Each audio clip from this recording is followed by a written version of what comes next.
திட்டமாக கொஞ்சம் எண்ணெய் ஊற்றிக்கலாம். கடுகு போட்டுக்கலாம். கடுகு கொஞ்சம் சீரகம் போட்டுக்கலாம். கடலைப்பயிறு போட்டுக்கலாம். போட்டுக்கலாம். காஞ்ச மிளகா அப்படியே ஒரு பெரிய சைஸ் வெங்காயத்தை நம்ம நறுக்கி போட்டுக்கலாம். பெரிய சைஸ் வெங்காயத்தை போட்டு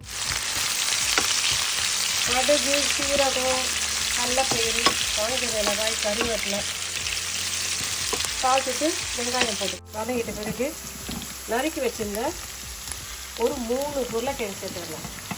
லைட்டாக அப்படியே இப்படி வதக்குறோம். இது வதங்கட்டும். இது கூட பாருங்கள் ஒரு மீடியம் சைஸ் தக்காளி நான் வெட்டி போட்டுக்கிறேன்.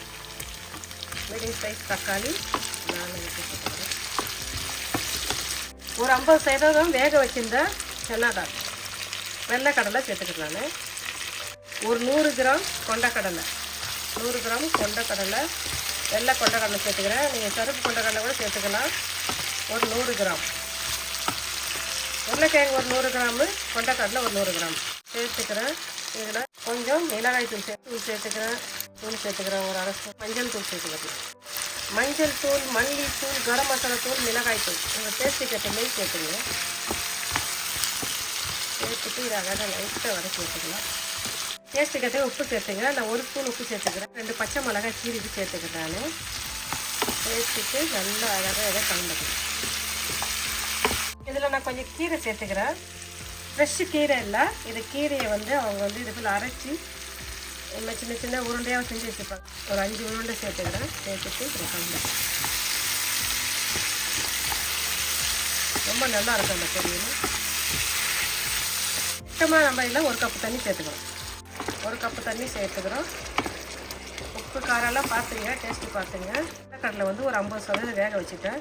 உருளைக்கிழங்கு வேக வைக்கல. இந்த உருளைக்கிழங்கு வேக ரொம்ப நேரம் எடுக்காது. இது சீக்கிரம் வெந்துடும். இந்த உருளைக்கிழங்கு நான் 1 கப்பு தண்ணி அதுக்கு போதும். அப்படியே மூடி போட்டு 2 நிமிஷம் மிதமான சூட்டில் வேக வச்சு எடுக்கணும். கொஞ்சம் மிளகுத்தூள் சேர்த்துக்கலாம். கொஞ்சம் லைட்டாக பாருங்கள் என்ன சூப்பரான சுவையான அழகான ஆரோக்கியமான ஒரு சைட் டிஷ்.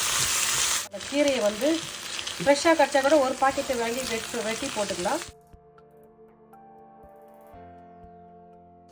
பாருங்கள் உருளைக்கிழங்கு வச்சு சென்னாவை வச்சு பசலைக்கீரையை வச்சு சூப்பராக நம்ம ஒரு பொரியல் செஞ்சுருப்போம். பாருங்கள் என்ன சூப்பரான சுவையான அழகான ஆரோக்கியமான ஒரு சென்னா உருளைக்கிழங்கு வச்சு ஒரு ஸ்பினாத்தை வச்சு சூப்பராக ஒரு சைட் டிஷ் பண்ணிட்டோம். செஞ்சுட்டு அப்படியே இதில் கலந்து சாப்பிட்டா சும்மா சூப்பராக இருக்கும். நாங்கள் இதை கொஞ்சம் நாங்கள் சாப்பிட்டு பார்த்து சொல்லுங்கள். நான் செஞ்சேன் இந்த சைட் டிஷ் எப்படி சொல்லுங்கப்பா. அந்த வீடியோ பிடிச்சது லைக் பண்ணுங்கள். உங்கள் ஃப்ரெண்ட்ஸுக்கு ஃபேமிலி தெரிஞ்சவங்க சொல்லி சப்ஸ்கிரைப் பண்ண சொல்லுங்கள். நீங்கள் தொடர்ந்து கொடுங்க ஆதரவால் நான் டெய்லிக்கும் ஒரு வீடியோ போட முடியும். எனக்கு உதவி செய்யுங்கப்பா. எனக்கு ஹெல்ப் பண்ணுங்கள். நாங்கள் சாப்பிட்டு சொல்லுங்கள். தேங்க்யூ.